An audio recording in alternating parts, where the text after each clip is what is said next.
आपका तीसरा अध्याय है धातु और अधातु। तो इसमें हमको धातुओं और अधातुओं के बारे में पढ़ना है। तो धातुओं के भौतिक गुण, मतलब धातुओं के ऐसे क्या भौतिक गुण है जिसको देख करके हम ये जान जाएंगे कि ये धातु है। ठीक है। तो धातु जो है सबसे पहला ये विद्युत तथा उष्मा के सुचालक होते हैं। विद्युत तथा उष्मा के सुचालक होते हैं। जो धातुएं होती हैं वो विद्युत और उष्मा की सुचालक होती हैं। हमारा जो चांदी है वो विद्युत का सबसे अच्छा चालक है। ठीक है। चांदी क्या है? सिल्वर एजी विद्युत का सबसे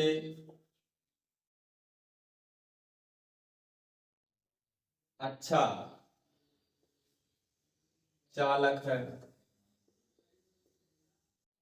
ठीक। इसके बाद कॉपर, सोना और एल्यूमिनियम है। ठीक। अब लेकिन जो हमारे यहाँ तार प्रयोग किए जाते हैं वो कॉपर और एल्यूमिनियम के सबसे ज्यादा। केबल्स जो होते हैं वो एल्यूमिनियम के, घर के अंदर जो वायरिंग वायरिंग कराई जाती है वो कॉपर की।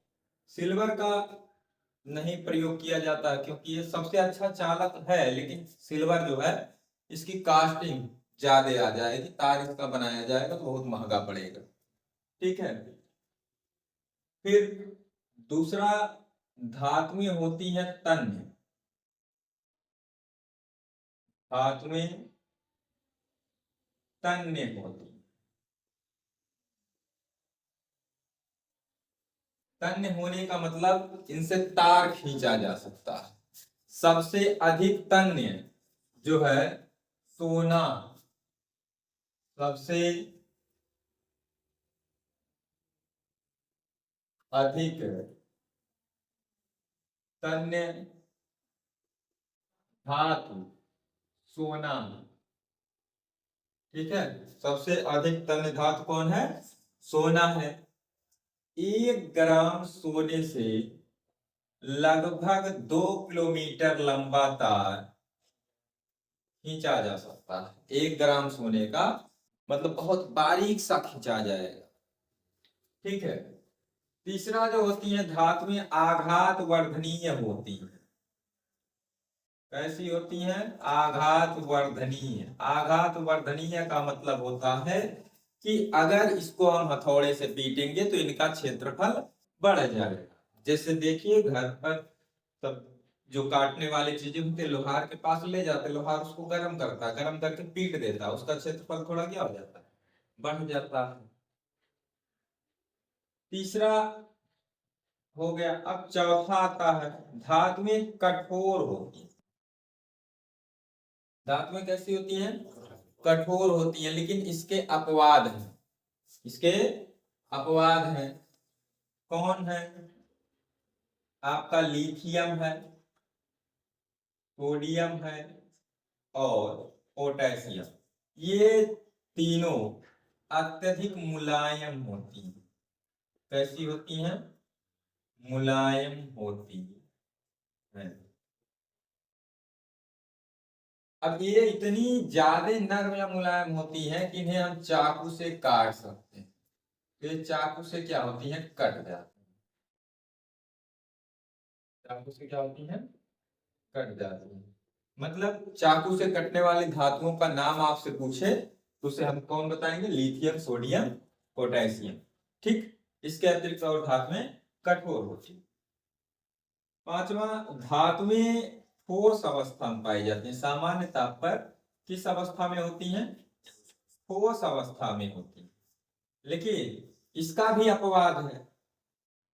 Hg, पारा या मरकरी कह लीजिए, ये हमारा पाया जाता है द्रव अवस्था में। ठीक है, ये किसमें पाया जाता है? द्रव अवस्था में। धातुओं में विशेष चमक होती है जिसे धात्विक चमक कहते हैं। धातुओं में विशेष चमक होती है जिसे धात्विक चमक कहते हैं। तो ऐसे ही आपसे 3 गुण, 4 गुण, 5 गुण पूछा जाता तो आप कोई भी इनमें से बता सकते हैं। अब कुछ एग्जाम्पल्स इसके देख लेते हैं। एग्जाम्पल क्या है? धातुएं तो बहुत सी हैं, कुछ एग्जाम्पल देख लेते हैं। जैसे हो गया copper, zinc, iron, aluminium, magnesium, ये सभी क्या है? फिर सोना यानी Au, Ag, ये सभी क्या है? धातु में है। धातुओं के बाद अब आ जाता है अधातुओं के भौतिक गुण। अधातुओं के भौतिक गुण क्या होता है? पहला, इसमें लिखे हुए हैं कि ये विद्युत तथा उष्मा की कुचालक होती हैं। तो अधातु में विद्युत की कुचालक होती हैं। लेकिन इसका अपवाद है ग्रेफाइट, कार्बन कॉपर रूप ग्रेफाइट। ये अधातु होने के बाद भी विद्युत का सबसे जो है अच्छा, धातुओं में एक अच्छा चालक है। ठीक है, अधातु होने के बाद भी सुचालक होता है। ठीक, ये अपवाद हो गया। दूसरा जो है, अधातुएं भंगुर होती हैं। कैसी हो जाती हैं? भंगुर। भंगुर का मतलब होता है आसानी से टूट जाएंगी। थोड़ा सा पीटो गए तो आघात वर्धने ना होकर के क्या हो जाएंगी? टूट जाएंगी। लेकिन अब तक का ज्ञात सबसे कठोर प्राकृतिक पदार्थ है हीरा। ये भी कार्बन का अपरूप। हीरा भी किसका अपरूप है? कार्बन का अपरूप हीरा है। अब तक का ज्ञात सर्वाधिक कठोर पदार्थ। ठीक, फिर जो है अधातुओं में कोई विशेष चमक नहीं होती। अधातुएं ठोस या गैस अवस्था में पाई जाती हैं। अपवाद स्वरूप आपका जो है ब्रोमीन द्रव अवस्था में पाया जाता है। इनमें अभी बताएं कि चमक नहीं होती है। लेकिन अपवाद है आयोडीन। आयोडीन चमकीला होता है। अब इसके एग्जाम्पल्स अधातुओं का, तो कार्बन हो गया, ब्रोमीन हो गया। ठीक है, चलिए सिंबल ना लिखते, नाम में लिख दे रहे हैं। Carbon, bromine, chlorine. ठीक है, नाइट्रोजन, आदि। ठीक, अब आ जाता है उपधातु। उपधातु तो जिनके गुण धातु और अधातु के बीच में होता है उसे उपधातु कहते हैं। जिनके गुण धातुओं और अधातुओं के बीच में होते हैं उन्हें क्या कहते हैं? उपधातु कहते हैं। जैसे आर्सेनिक, एस से क्या होता है? आर्सेनिक। बिस्मथ, बिस्मथ सिंबल होता है Bi। Antimony, antimony. ठीक है, हाँ, ये सभी क्या हो गए? उपधातु। अब फिर आता है धातुओं के रासायनिक गुण। बहुत ज्यादा रासायनिक गुणों को हमको नहीं पढ़ना है। ठीक है, कि बहुत ज्यादा पढ़ना हो, थोड़े से रासायनिक गुण पढ़ने हैं धातुओं के।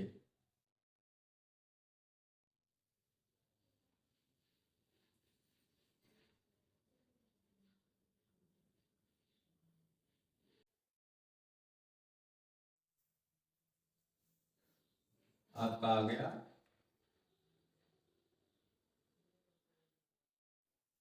धातुओं के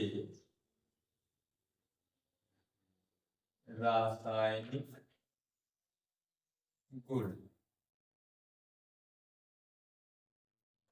तो सबसे पहला धनायन बनाने की प्रवृत्ति, धनायन बनाने की प्रवृत्ति।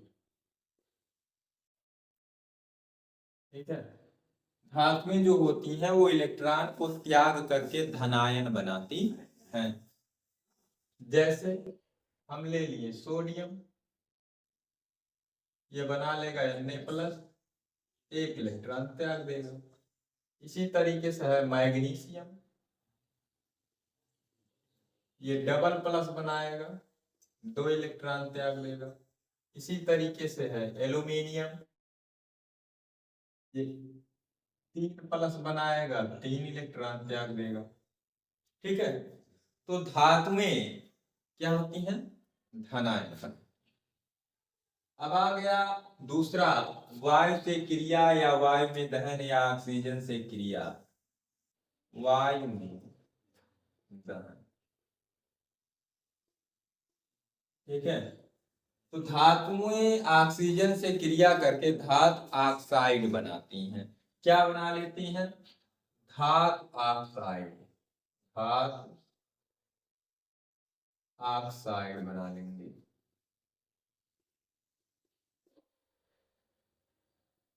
ठीक है, जैसे हम लिए Mg+O2, ये बना लेगा MgO। संतुलित करने के लिए यहां तो करना पड़ेगा, यहां तो कर। ठीक है, धातुओं के जो ऑक्साइड होते हैं वह होते हैं क्षारीय। ये कैसे होते हैं, क्षारीय होते हैं।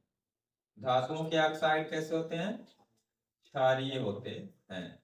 जैसे यही MgO है, जब से क्रिया करेगा तो बना लेगा MgOH का होल ट्वाइस। OH आ गया, OH- हाइड्रोक्सिल आयन, जो क्षार की पहचान होती है। ठीक, अब फिर आगे कुछ ऐसे भी हैं ऑक्साइड जो अम्लीय और क्षारीय दोनों गुण प्रदर्शित करते हैं। ठीक है, ऐसे ऑक्साइडों को हम लोग उभयधर्मी ऑक्साइड कहते हैं। क्या कहते हैं, उभयधर्मी। अब उभयधर्मी ऑक्साइड कौन है, एल्यूमिनियम ऑक्साइड, जिंक ऑक्साइड आदि। ये कैसे होते हैं, उभयधर्मी, उभयधर्मी ऑक्साइड। ये उभयधर्मी ऑक्साइड मतलब ये अम्लीय और क्षारीय दोनों गुण प्रदर्शित करते हैं। चलिए एग्जाम्पल देखते हैं। अगर ये क्षारीय गुण प्रदर्शित करेगा यानी अम्ल से क्रिया करेगा, और जब अम्लीय गुण प्रदर्शित करेगा तो क्षार से हम लोग क्रिया कर लेते हैं, करा देते हैं इसका NaOH। ठीक, अब ये इससे क्रिया करेगा तो बनाएगा aluminium chloride AlCl3 plus H2O। अब देखिए एल्यूमिनियम इधर आपका है 2 परमाणु, यहां भी हम लोग कर देंगे तो एल्यूमिनियम संतुलित हो गया। अब इधर क्लोरीन 3 गुना 6, तो इसके बगल में कितना करना पड़ जाएगा, 6। अब ऑक्सीजन आपका 3 है और हाइड्रोजन 6, तो यहां कर दीजिए 3। ये क्या हो गया, संतुलित हो गया। अब इससे क्रिया कराते हैं तो ये क्या बनाता है, NaLO2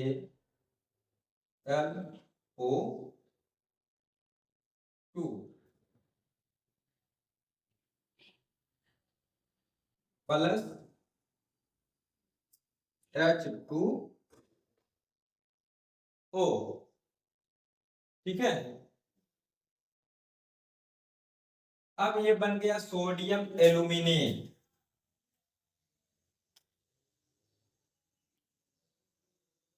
सोडियम एल्यूमिनेट। ठीक है, अब इसको चलिए करते हैं संतुलित। एल्यूमिनियम इधर है 2, तो इसके भी बगल में करना पड़ जाएगा। तो सोडियम भी उधर 2 हो गया, तो इसके बगल में हम लोग कर देंगे 2। अब देखिए ऑक्सीजन और हाइड्रोजन बचे हुए हैं देखने के लिए, तो ऑक्सीजन यहाँ 3 परमाणु, 2 इसमें, 3 2 5, 2 दूना 4 और 1 5, हाइड्रोजन 2 है। ठीक है, अब आता है तीसरा, जल से क्रिया। तो जल से क्रिया को कई पार्ट में बांटा गया है। पहला, सोडियम और पोटेशियम जैसी जो धातुएं होती हैं ये बहुत ज्यादा सक्रिय हैं। सोडियम, पोटेशियम, लिथियम, ये सभी क्या हैं, बहुत अधिक सक्रिय हैं। ये ठंडे जल से क्रिया कर लेती हैं, जल ठंडा है तब भी क्रिया कर लेती हैं, और अत्यधिक उष्मा भी उत्पन्न होती है। हाइड्रोजन गैस तो मुक्त ही होता है, उसके साथ साथ अत्यधिक उष्मा, और यह उष्मा इतनी ज्यादा होती है कि उत्पन्न हुई जो हाइड्रोजन होती है वो तुरंत जलने लग जाती है। ठीक है, तुरंत की तुरंत क्या होती है, जलने लग जाती है। जैसे सोडियम की क्रिया हम करा दिए जल से, तो ये बनाएगा sodium hydroxide NaOH plus hydrogen gas plus उष्मा मुक्त हो जाएगी। अब संतुलित करना है तो यहां कर दीजिए 2, यहां कर दीजिए 2, इसके भी बगल में बैठा दीजिए 2। ठीक, संतुलित हो गया। इसी तरीके से पोटेशियम का कराएंगे तो यहाँ हो जाएगा 2K plus 2 H2O is gives 2KOH plus H2 plus उष्मा, यही होगा। अब उष्मा बहुत ज्यादा उत्पन्न होती है, हाइड्रोजन तुरंत जलने लग जाती है। हाइड्रोजन तुरंत क्या होती है, जलने लग जाती है। अब दूसरा, कैल्शियम से क्रिया। किससे, कैल्शियम से क्रिया।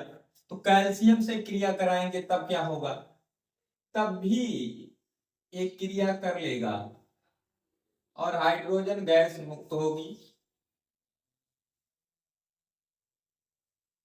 उष्मा भी उत्पन्न होती है, लेकिन उष्मा जो होती है वो इतनी अधिक नहीं होती है कि इसको, हाइड्रोजन को जला सके। मतलब उष्मा उत्पन्न होती है लेकिन कम उत्पन्न होती है, हाइड्रोजन जलता नहीं है, और वह हाइड्रोजन कैल्शियम की सतह पर चिपक जाता है, जिसकी वजह से वो तैरने लग जाता है। ठीक है, अब इसको देखते हैं संतुलित करने के लिए। तो हाइड्रोजन 2 दूना 4, इसके बगल में बैठा देंगे 2। ठीक है, संतुलित हो गया। अब तीसरा आता है मैग्नीशियम। तो मैग्नीशियम ठंडे जल से क्रिया नहीं करता, ये गर्म जल से क्रिया करेगा। मैग्नीशियम किससे क्रिया करेगा, गर्म जल से।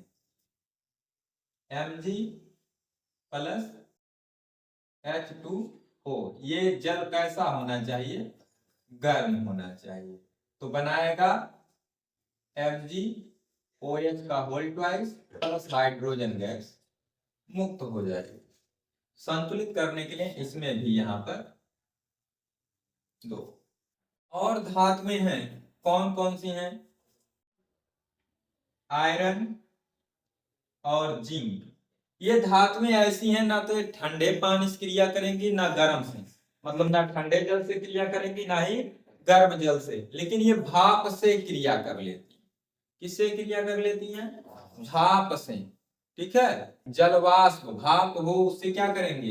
ये क्रिया कर लेंगे। जैसे एल्यूमिनियम है तो ये किससे क्रिया करती हैं? भाप से क्रिया करती हैं। ठीक है, ठंडे और गर्म से नहीं। ये ठंडे जल से क्रिया करती है, उसमें बहुत ज्यादा उत्पन्न होता है, हाइड्रोजन जलने लगता है। ये भी क्रिया करता है लेकिन उसमें बहुत ज्यादा नहीं उत्पन्न होती, हाइड्रोजन जलता नहीं है, वह हाइड्रोजन कैल्शियम की सतह पर चिपक जाता है जिसकी वजह से तैरने लगता है। मैग्नीशियम ठंडे जल से क्रिया नहीं करता है, गर्म जल से करता है। इसमें भी उत्पन्न हुआ हाइड्रोजन मैग्नीशियम की सतह पर चिपक जाता है जिससे वह तैरने लग जाता है। ये एल्यूमिनियम, आयरन, जिंक ये ना तो ठंडे जल से क्रिया करती है ना ही गर्म जल से क्रिया करती हैं। ये क्रिया करती हैं तो भाप से क्रिया करती हैं। ठीक है, H2O किस उसमें है? भाप। अब ये बनाएगा aluminium oxide Al2O3 plus hydrogen gas. तो संतुलित करते हैं। एल्यूमिनियम इधर 2 है, इधर 1 है, इसके बगल में बैठा दिए 2। ऑक्सीजन 3 है तो यहाँ कर दिए 3, तो हाइड्रोजन भी यहाँ भी हो जाएगा 3। इसी तरीके से जिंक की भी क्रिया आप लिख सकते हैं, आयरन की भी लिख सकते हैं। जैसे जिंक का आप लिखना चाहेंगे तो लिखेंगे Zn प्लस H2O, ये बनाएगा zinc oxide ZnO plus H2। तो जिंक तो बराबर है, ऑक्सीजन भी बराबर है, हाइड्रोजन भी बराबर। अब कुछ धातुएं ऐसी हैं जैसे कॉपर Ag Au, ठीक है, ये जल के साथ कोई भी अभिक्रिया नहीं कर। ठीक है, क्यों नहीं करती हैं? क्योंकि सक्रियता श्रेणी में हाइड्रोजन से नीचे हैं, तो हाइड्रोजन को विस्थापित कर नहीं पाएंगी। ठीक।